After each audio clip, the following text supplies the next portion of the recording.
Ronaldo, professor do curso teológico do Ceifa, aqui em Bom Jesus da Lapa. Dessa feita trazendo mais uma live e encerrando o assunto Epístolas Pastorais. Estamos falando com relação ao sofrimento na vida do cristão. Capítulo 4 de Pedro, versículo 12 diz: para que não estranhemos a prova que vem sobre nós. Pois bem, e por que não estranhar? É exatamente sobre isso que nós falamos durante todas as lives que enviamos para os irmãos. Primeira razão está no capítulo 4 do versículo de número 16, que diz que o Espírito Santo está sobre nós e por essa razão nós estamos sofrendo. Então já explicamos sobre isso. Quem quiser ver, vejam as outras lives passadas. Segunda razão é porque Deus quer ser glorificado na prova, na nossa vida. Como o ourives prova o ouro, que perece e é provado pelo fogo, assim a nossa fé, ela é provada e na aprovação ela traz como resultado honra e glória para o Senhor nosso Deus, que também não é difícil de entender, basta você ir lá na live e você vai perceber. Terceira razão é porque Deus quer mostrar a sua justiça, né? Ou seja, o pau que dá em Chico dá em Francisco. Capítulo de número 4, versículo 17 do primeiro livro de Pedro diz: porque também já chegou o tempo em que o juízo começa, e começa primeiro pela casa de Deus. E se começa em nós, qual vai ser o fim do ímpio? Disse Pedro. Ou seja, não é porque eu sou crente, tenho carteirinha e sou pregador, pastor, ou porque eu canto ou faço qualquer outro tipo de coisa, que eu vou escapar do juízo de Deus. Romanos capítulo 2, Paulo repreende os judeus e diz: olha, você que tem por sobrenome judeu, que se estriba em Deus, que confia na lei, que se acha doutor, ensinador de criança, você que fala que não pode roubar, você rouba, que não pode adulterar, você rouba, você pensa que vai escapar do juízo de Deus só porque você tem por sobrenome judeu?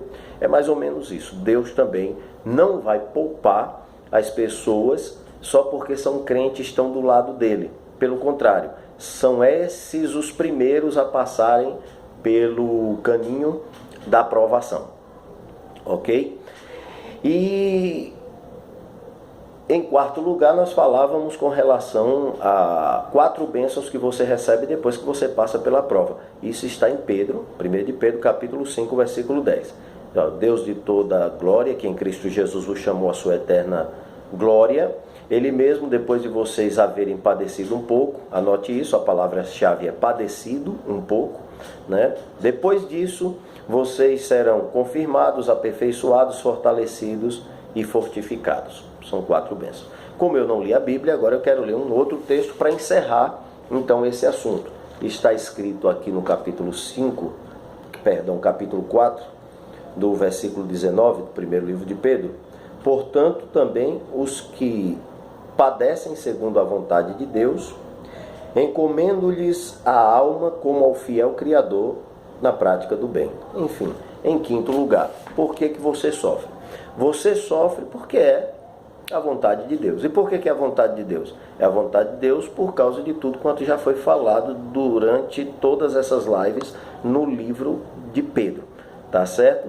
Deus, Ele quer que você seja aperfeiçoado, que você seja fortificado, fortalecido, que você glorifique o nome dEle, que você entenda que você é dEle, enfim, e por isso você padece. E não tem jeito de você eliminar o sofrimento, como muitos pastores dizem: porque o cristão não pode sofrer. É uma balela. Jesus disse que no mundo nós teremos aflição, tenhamos bom ânimo porque Ele venceu, e aqui Ele está dizendo que os que sofrem segundo a vontade de Deus. Então existe uma vontade de Deus para o sofrimento. Nesse mesmo livro de Pedro, no capítulo de número 5, o versículo 8, Pedro diz bem assim: saibam, irmãos, que as mesmas aflições se cumprem na vossa irmandade espalhada pelo mundo. Então é uma coisa que tem que se cumprir. O sofrimento tem que se cumprir. O sofrimento vai provar que você é cristão.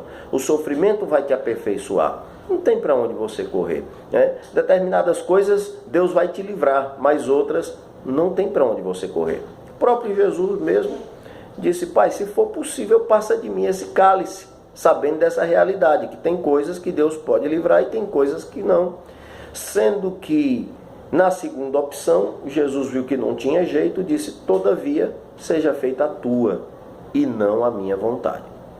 Então, meu querido irmão, se você está sofrendo e não é por desobediência e não é castigo, você é um bem-aventurado. Paulo escreveu no capítulo 5 de Romanos, versículo 3, dizendo: temos também por bem-aventurados os que sofrem. Enfim, Tiago também falou isso no seu capítulo 1. De forma que, só corrigindo aqui, Paulo falou no capítulo 5, versículo 3, e não somente isso, disse Paulo, mas também nos gloriamos nas tribulações, porque a tribulação produz a paciência, a experiência e a esperança. Aí Tiago fala também: temos por bem-aventurados os que padecem, os que sofrem. Então, os que sofrem segundo a vontade de Deus. Não tem para onde correr, não tem teologia que tente de alguma forma conflitar com essa verdade bíblica. Esses fatos bíblicos é a vontade de Deus. Se você está bem e está sofrendo, eu te encomendo a alma ao fiel Criador na prática do bem. Deus abençoe os irmãos. Estaremos com outras lives aí, estudando a palavra de Deus. Orem por nós. Não se esqueça de dar um joinha, tá? De clicar no sininho e de se inscrever no nosso canal, para nós podermos dar uma impulsionada e alcançar um número maior de estudantes da palavra do Senhor nosso Deus. Boa noite a todos vocês.